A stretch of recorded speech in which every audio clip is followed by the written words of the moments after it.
മോദിജിയുടെ ഭരണം കാരണം നേട്ടമുണ്ടായത് അംബാനിക്കും അദാനിക്കുമാണ്, അല്ലാതെ ജനങ്ങൾക്കല്ല. ഇന്ത്യയെ കീറിമുറിക്കുന്ന രൂപത്തിലാണ് മോദി സർക്കാർ ഭരണം നടത്തുന്നത്.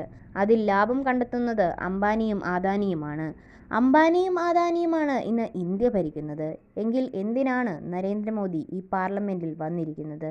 ഇന്ത്യ എന്ന ഈ മഹാരാജ്യം ഓരോ പൗരനും അവകാശപ്പെട്ടതാണ്. അത് അംബാനിക്കും അദാനിക്കും തീറെഴുതി കൊടുക്കാനുള്ളതല്ല.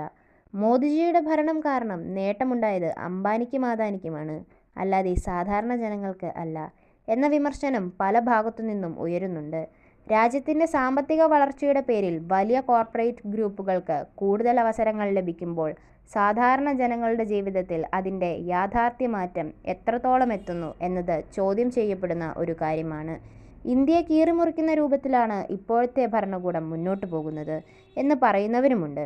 ഈ സാഹചര്യത്തിൽ ലാഭം കണ്ടെത്തുന്നത് വലിയ വ്യവസായികൾ മാത്രമാണോ എന്ന സംശയം സാധാരണ ജനങ്ങൾക്കിടയിൽ ശക്തമാകുന്നു.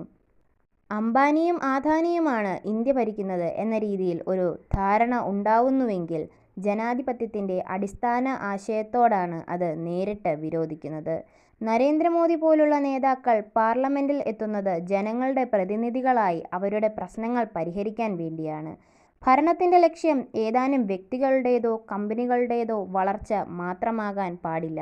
രാജ്യത്തെ എല്ലാ പൗരന്മാർക്കും സമാന അവസരങ്ങളും സംരക്ഷണവും ഉറപ്പാക്കുക എന്നതാണ് പ്രധാന ഉത്തരവാദിത്തം. വലിയ വ്യവസായികളായ മുകേഷ് അംബാനിയും ഗൗതം അഡാനിയും രാജ്യത്തിൻ്റെ സാമ്പത്തിക രംഗത്ത് പ്രധാന പങ്ക് വഹിക്കുന്നവരാണ് എന്നത് സത്യമാണ്. എന്നാൽ അവരുടെ വളർച്ചയ്ക്കൊപ്പം സാധാരണ ജനങ്ങളുടെ ജീവിത നിലവാരം ഉയരുന്നുണ്ടോ എന്നതാണ് ഒരു ജനാധിപത്യത്തിൽ വിലയിരുത്തേണ്ട പ്രധാന കാര്യങ്ങളിലൊന്ന്. ഇന്ത്യ എന്ന മഹാരാജ്യം ഓരോ പൗരനും അവകാശപ്പെട്ടതാണ്. ഇത് ആരുടെയും സ്വകാര്യ സ്വത്തല്ല. ഒരു വിഭാഗത്തിന് മാത്രം പ്രയോജനപ്പെടുന്ന രീതിയിൽ രാജ്യത്തിൻ്റെ വിഭവങ്ങൾ വിനിയോഗിക്കപ്പെടുന്നു എന്ന തോന്നൽ ഉണ്ടാകുന്നുവെങ്കിൽ അത് ജനാധിപത്യത്തിൻ്റെ ആത്മാവിനെ തന്നെ ബാധിക്കുന്നതാണ്. അതുകൊണ്ട് തന്നെ ഭരണകൂടം വികസനത്തിൻ്റെ പേരിൽ മുന്നോട്ടു പോകുമ്പോൾ സമത്വവും നീതിയും ഉറപ്പാക്കുന്നതിൽ കൂടുതൽ ശ്രദ്ധ ചെലുത്തണം. സാധാരണ ജനങ്ങളുടെ ശബ്ദം കേൾക്കപ്പെടണം. അവരുടെ ജീവിതത്തിൽ യാഥാർത്ഥ്യ മാറ്റങ്ങൾ ഉണ്ടാവണം. അപ്പോഴാണ് ഒരു രാജ്യത്തിൻ്റെ പുരോഗതി അർത്ഥവത്താകുന്നത്.